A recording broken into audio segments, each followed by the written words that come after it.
हाँ गाइस, में एमटेक की डिग्री है मेरे पास। तो फिलहाल मैंने यही सोचा कि डरना नहीं है। लाइफ जो चैलेंजेस दे रही है आपको उसको फेस करना है।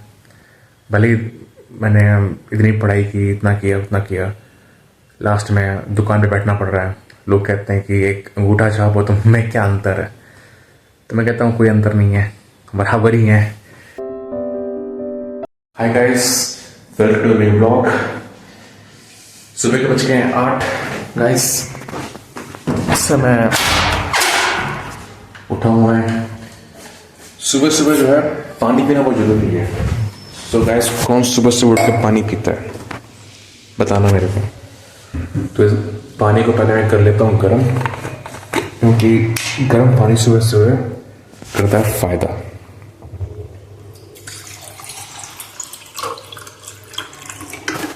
एक केटल है, इसी में मैं गर्म कर लेता हूँ। थोड़ा सा पानी हटा दूँ।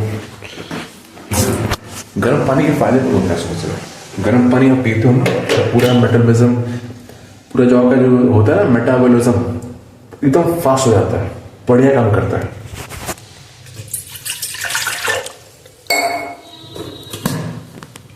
करते हैं ऑन, पानी करते हैं गर्म। थोड़ा सा सर्दी है ना तो पानी गर्म होने में बहुत टाइम लगता है। फायदा बहुत करता है।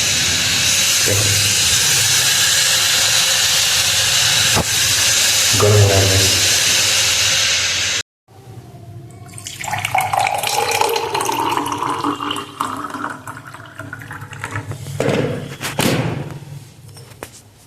गरम गरम पानी।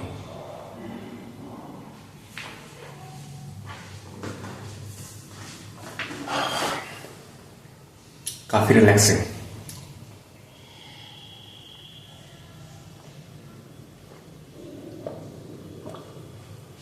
वाह, मजा आ जाता है। गाइस, मैंने एक सपना देखा रात में। सपना इतना खतरनाक था कि उससे मेरी मौत हो रही है। भैया, एक तो मैं अकेला, ऊपर से ऐसा सपना देख लो तो और डर के मारे हालत खराब हो जाती है। मैंने कहा यार, ये सपने अभी आने हैं।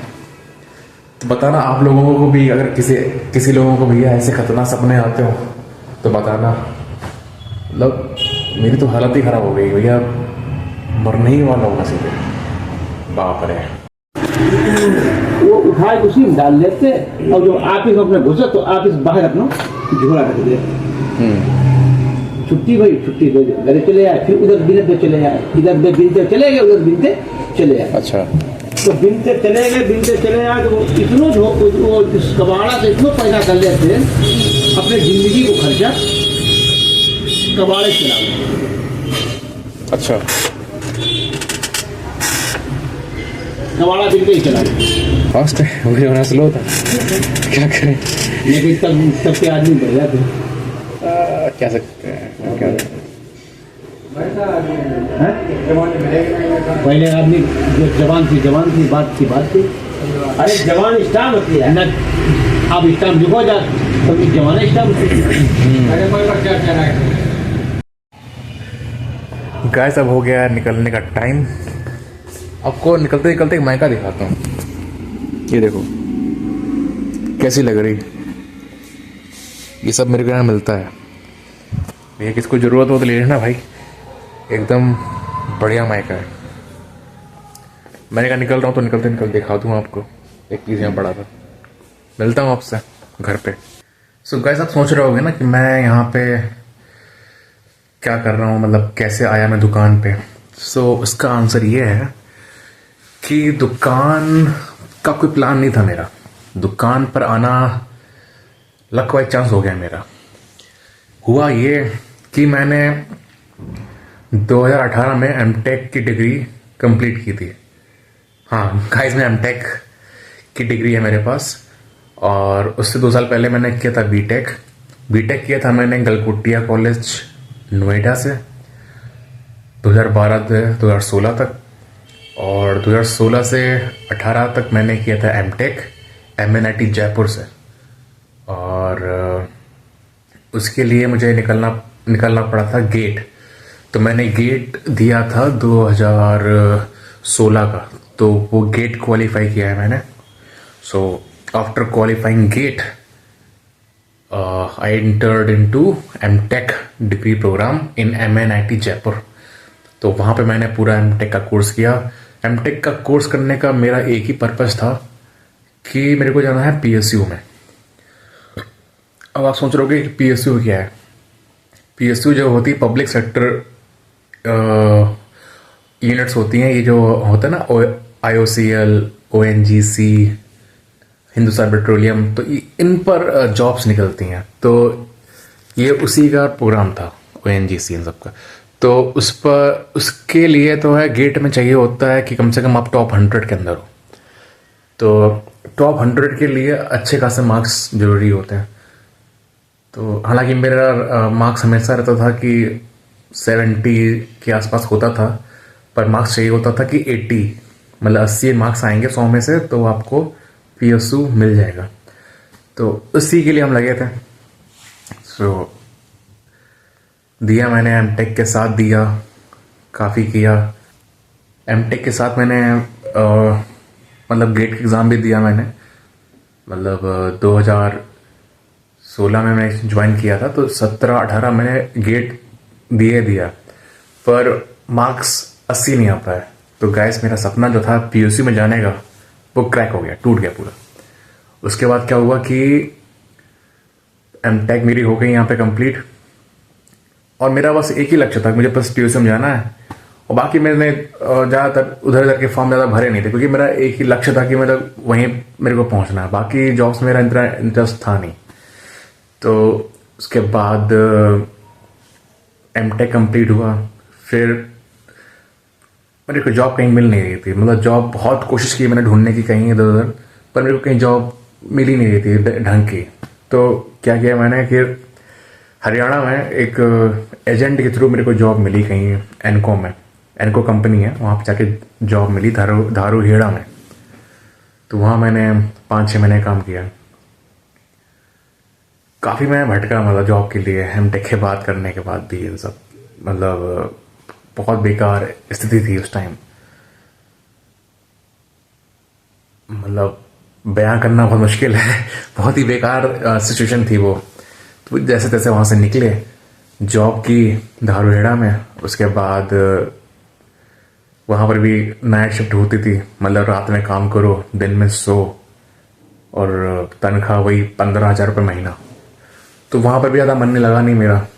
तो उसके बाद 2019 में कोरोना वायरस आ गया था, तो पूरा देश लॉकडाउन हर जगह. तो फिर मैंने वो चीज़ छोड़ दी. वहाँ से कंपनी छोड़ के वहाँ आके अपने घर, यहाँ पे 1 साल में खाली बैठा रहा. कोई काम था नहीं मेरे पास. यूट्यूब का मेरे पास ख्याल आया नहीं ऐसा कुछ विशेष, पर एक तरह से वो डिप्रेशन में था मैं.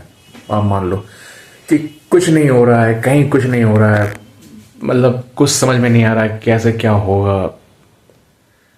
तो फिर पापा ने कहा कि कहीं कुछ नहीं कर रहे हो तुम, तो चलो फिर दुकान पे ही आ जाओ. अब मैं क्या इकलौता हूँ मैं यहाँ पे. मतलब मेरी एक बहन है, उसकी शादी हो गई अजमेर. हम बस मैं हूँ, एक मेरी दीदी हैं, 2 ही लोग. तो उन्होंने कहा कि तुम आ जाओ, यहीं दुकान तुम्हारी करवा देते हैं. मेरे पापा बैंक मैनेजर रह चुके हैं, अब तो रिटायर हो गए. तो SBI में थे वो. तो उन्होंने फिर दुकान ही करवाई मुझे. फिर मुझे यहाँ पे बैठने को मिला यहाँ पे. फिर मैं 2021 से फिर दुकान पे मैं बैठने लगा. तब से मैं 4 साल हो गए मुझे, तब से मैं दुकान पे ही हूँ. एक आध बार मैंने YouTube चैनल खोलने की कोशिश की थी. एक बच्चों का चैनल बनाया था, वो उसमें कुछ विशेष फिर मन लगा नहीं. फिर एक मेरा अंधेरों का स्पार्क नाम का चैनल है, वो भी हालांकि रन कर रहा हूँ मैं थोड़ा बहुत. और एक ये ब्लॉग, बस इतना ही मैंने शुरू किया. अब शुरू इसीलिए किया, काफ़ी लोग आते हैं दुकान पे, मजाक उड़ाते हैं कि एमटेक किया, ये किया, और बैठो दुकान पे, क्या हासिल किया तुमने जीवन में, उखाड़ा क्या अपना, क्या कर लिया तुमने अपनी लाइफ में. तो बहुत मजाक ताने अपने मतलब खास लोगों से भी मिलते हैं, रिश्तेदारों से मिलते हैं और बाहर के लोग तो हैं ही, तो सबके सब ताने आने मारने में सब बिजी रहते हैं। तो अपन क्या वो 1 साल काफ़ी ताने मुझे मिले, उसके बाद खैर आदत पड़ गई। तो अब मेरे को कुछ किसी से परवाह है नहीं कौन क्या बोल रहा है, बस मेरे को ये अब है कि मतलब कुछ भी है अब बस अपना करना है। अब क्या शॉप छोड़ के मैं कुछ और ट्राई करूँगा तो उसमें बहुत इन्वेस्टमेंट चाहिए, और इतनी इन्वेस्टमेंट मेरे पास है नहीं। तो फिर मैंने कहा जिसमें इन्वेस्टमेंट नहीं लगती है, जैसे ये यूट्यूब है, तो मैंने कहा इसको ही मैं शुरू करता हूँ एज अ करियर परस्यू, थोड़ा बहुत करता हूँ, देखता हूँ क्या होता है। अगर मेरी डेस्टिनी में सब कुछ होगा तो आगे मैं बढ़ूँगा, नहीं होगा तो फिर देखते हैं फिर लाइफ और कहाँ ले जाती है, कैसे करते हैं, क्या करते हैं। तो फिलहाल मैंने यही सोचा कि डरना नहीं है, लाइफ जो चैलेंजेस दे रही है आपको उसको फेस करना है। भले ही मैंने इतनी पढ़ाई की, इतना किया उतना किया, लास्ट में दुकान पे बैठना पड़ रहा है। लोग कहते हैं कि एक अंगूठा छाप हो तो मैं क्या अंतर है, तो मैं कहता हूँ कोई अंतर नहीं है, बराबर ही है। तो कोई ना, अब देखते हैं ये जर्नी कहाँ ले जाती है। सो गाइस, ये थी मेरी पूरी स्टोरी। अब आपको मालूम चल गया होगा कि मैं दुकान पे आया क्यों, कैसे आया मैं। तो ये सब पूरा बैकग्राउंड था इसके पीछे का। तो अगर ये आपको अच्छा लगा तो लाइक कीजिएगा, चैनल को सब्सक्राइब कर दीजिएगा और बेल नोटिफिकेशन को ऑन कर दीजिएगा, ताकि जब मेरे और ब्लॉग्स आएँ तो आपको बहुत समय समय मिलते रहें। तो गाइस, अब काफ़ी देर हो गई, अब मिलते हैं आपसे किसी और नए ब्लॉग में। तब तक के लिए बाय बाय।